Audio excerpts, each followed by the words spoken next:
Drama serial शिद्दत के next episode में आप देखेंगे कि सरवत साफ साफ असरा से कह देती है कि असरा, मुझे तुम्हारे इस फैसले पे बिल्कुल भी खुशी नहीं हुई। मुझे तुमसे इस कमखले की उम्मीद बिल्कुल भी नहीं थी। मैं तुम्हें ऐसी अहमकाना हरकत कभी भी नहीं करने दूंगी। जिस पर असरा कहती है कि आप ठीक सुना, जो कुछ सुना आपने बिल्कुल ठीक सुना, क्योंकि मैं जो काम कर नहीं सकती वो मैं नहीं कर सकती हूँ। ऐसा ना हो कि कल किला को स्टार की ज़िंदगी तबाह हो जाए, इसलिए मैं चाहती हूँ कि मैं किसी को धोखा ना दूँ। यानी साफ-साफ अपने घरवालों से एक ही बात कह रही है। लेकिन मुझे यकीन है कि ये लोग इसको मना लेंगे, क्योंकि इसके अलावा कोई ऑप्शन नहीं बचा। और वैसे भी सुल्तान के पास वापस जाना या उसको माफ़ करना बहुत बड़ी बेवकूफ़ी है। माफ़ तो वो कर दे, लेकिन वापस उसको नहीं जाना चाहिए। खैर, आप देखेंगे कि सुल्तान भी पागल होने की तरफ आ चुका है।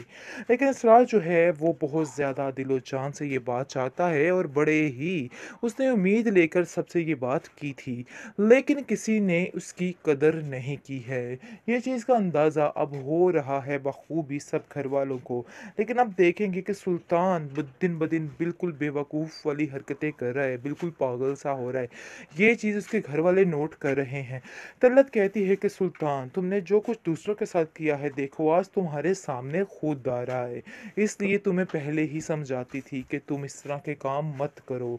मैंने मनान को भी काफ़ी समझाया लेकिन किसी ने मेरी एक नहीं सुनी। सबसे बड़ी बात, जो कुछ आप लोगों ने इसरा के साथ किया है, इन सब चीज़ों की सज़ा आपको मिल रही है, और सबसे बड़ी सज़ा ये ही है आपके लिए, आपने जो कुछ किया है। खैर, आप देखेंगे कि इसरा की बात बार बार तलत लेके आ रही है, और कहती है कि बेहतर यही है कि तुम उसको जाओ, उससे माफ़ी मांगो और मनाकर घर लेके आओ। हो सकता है कि तुम्हारे सारे गुनाह माफ़ हो जाएं। जिस पर सुल्तान कहता है, हाँ आपकी बात बिल्कुल ठीक है, मुझे भी ऐसा ही अब लग रहा है कि ऐसे ही सब कुछ ठीक हो सकता है। खेल तमाशा थोड़ा है जो हर वक्त किसी ना किसी के हाथों खेला जाए। आगे से वो कहती है कि नहीं, सुल्तान ने जो करना था कर लिया, अब मजीद किसी के साथ मैं खेल तमाशा करने वाली नहीं, और ना ही कोई ऐसी हरकत करने वाली हूँ।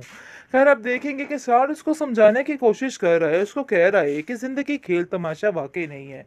इसलिए अब इन बातों से बाहर निकल कर आइए और अच्छे तरीके से सोचिए कि आखिर क्या और क्या करना चाहिए और क्या नहीं करना चाहिए। शायद आपको इस चीज़ का अंदाज़ा नहीं हो पा रहा है।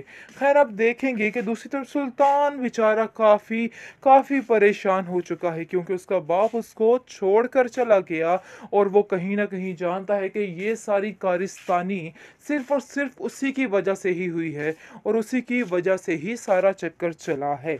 इस चीज़ का अंदाज़ा उसको बाखूबी हो चुका है।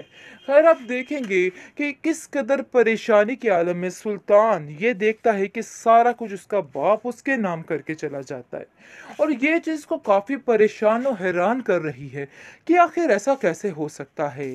आगे से आप देखेंगे कि उसकी माँ यानी कि तल्लत बेगम उसको समझाती है कि तुम्हारा बाप जानता था कि तुम्हारे पास अब कुछ भी नहीं रहने वाला, दुनिया तो तुमसे छूटने वाली है, और बाकी तुम्हारे पास रह क्या जाता है आखिर में ये घर, और वो भी सिर्फ़ और सिर्फ़ तुम्हें ही मिलना चाहिए, क्योंकि तुम्हारे पास कोई ठिकाना नहीं रहेगा। खैर, अब देखेंगे कि सुल्तान को जगह-जगह से ज़िल्लत और रुसवाई मिल रही है, इसके अलावा मज़ीद कुछ नहीं। वो असरा की तरफ कदम तो बढ़ाना चाहता है, लेकिन ये बात उसको समझ लेनी चाहिए कि असरा उसको भी एक्सेप्ट नहीं करेगी। ऐसा ही वैसे होना चाहिए, लेकिन असरा का कोई भरोसा नहीं, आखिरी किस्त में ये लड़की फिर से उसको माफ़ करके राज़ी शाज़ी हो जाए और वापस चली जाए, क्योंकि उसके असरात कुछ यही नज़र आ रहे हैं। बाकी खैर, उसको सब समझाने की कोशिशों में मगन है, और उसको कह रहे हैं कि अपने ज़हन को बदल डालो। ड्रामा से और शिद्दत के इस एपिसोड में आप देखेंगे जी, असरा जो है उसने तो काम ही उल्टा डाल दिया है।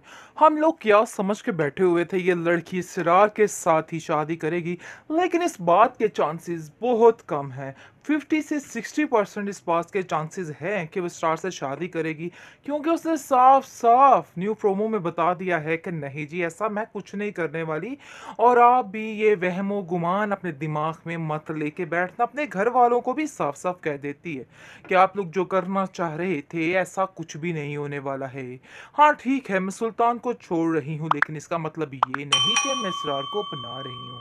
उसके घर वाले इसको समझा रहे हैं कि क्या बेवकूफ़ाना हरकत कर रही हो, तुम्हें खुद समझना चाहिए। लेकिन वो कहती है कि मैं इसरार से खुद मिलना चाहती हूँ और खुद उससे बात करना चाहती हूँ। लेकिन हमारे इसरार भाई के सारे अरमानों पे पानी फिरने वाला है, क्योंकि उनको पता चलने वाला है कि उनके साथ क्या हो रहा है। सर्वर भी उसको समझाने की कोशिश कर रहा है, मेरी बहन तुम फिर से पागलों वाली बात कर रही हो और फिर से गलत कर रही हो, तुम्हें इस चीज़ का अंदाज़ा नहीं है। लेकिन अब तुम्हें इन बातों को समझना होगा और इन बातों पर सारा यानी कि सोचो विचार करनी होगी। लेकिन जी असरा जो है वो कह देती है कि अब मुझे इन सब बातों से कोई फ़र्क नहीं पड़ता है। खैर अब देखेंगे दूसरी तरफ असरा जो है जैसे ही सार से मिलती है, सार उससे कहता है कि मैं आपको बिल्कुल पहले की तरह अपनाना चाहता हूँ और मेरे दिल में ऐसी कोई बात नहीं है। आप बिल्कुल बेफ़िक्र हो जाइए, सब कुछ ठीक हो जाएगा। लेकिन जी वो साफ-साफ इनकार कर रही हैं। वो कह रही हैं कि अपने हिस्से की मोहब्बत मैंने कर ली और अब मैं मज़ीद आपको किसी गलतफ़हमी में मुब्तला नहीं रखना चाहती हूँ। मैंने जो कुछ किया वो करना था वो कर लिया है, लेकिन अब मज़ीद मैं किसी से कोई तवक्को कायम नहीं कर सकती। यानी कि जो होना था सो हो गया, जिसको सुनकर सरार कहता है कि आखिर आप ऐसे कैसे सोच सकती हैं? आप ऐसा नहीं कर सकती। आपकी ज़िंदगी कोई खेल तमाशा थोड़ा है जो हर वक़्त किसी न किसी के हाथों खेला जाए। आगे से वो कहती है कि नहीं, सुल्तान ने जो करना था कर लिया, अब मज़ीद किसी के साथ मैं खेल तमाशा करने वाली नहीं और ना ही कोई ऐसी हरकत करने वाली हूँ। खैर अब देखेंगे कि सार उसको समझाने की कोशिश कर रहा है, उसको कह रहा है कि ज़िंदगी खेल तमाशा वाक़ई नहीं है। इसलिए आप इन बातों से बाहर निकल कर आइए और अच्छे तरीके से सोचिए कि आखिर क्या और क्या करना चाहिए और क्या नहीं करना चाहिए। शायद आपको इस चीज़ का अंदाज़ा नहीं हो पा रहा है। खैर आप देखेंगे कि दूसरी तरफ सुल्तान बेचारा काफ़ी परेशान हो चुका है, क्योंकि उसका बाप उसको छोड़कर चला गया और वो कहीं न कहीं जानता है कि ये सारी कारस्तानी सिर्फ़ और सिर्फ़ उसी की वजह से ही हुई है और उसी की वजह से ही सारा चक्कर चला है।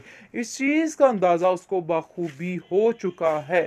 खैर आप देखेंगे कि किस कदर परेशानी के आलम में सुल्तान ये देखता है कि सारा कुछ उसका बाप उसके नाम करके चला जाता है। और ये चीज़ को काफ़ी परेशान और हैरान कर रही है कि आखिर ऐसा कैसे हो सकता है। आगे से आप देखेंगे कि उसकी माँ यानी कि तल्लत बेगम उसको समझाती है कि तुम्हारा बाप जानता था कि तुम्हारे पास अब कुछ भी नहीं रहने वाला, दुनिया तो तुमसे छूटने वाली है और बाकी तुम्हारे पास रह क्या जाता है। आखिर में ये घर, और वो भी सिर्फ़ और सिर्फ़ तुम्हें ही मिलना चाहिए, क्योंकि तुम्हारे पास कोई ठिकाना नहीं रहेगा। खैर अब देखेंगे कि सुल्तान को जगह-जगह से ज़िल्लत और रुसवाई मिल रही है, इसके अलावा मज़ीद कुछ नहीं।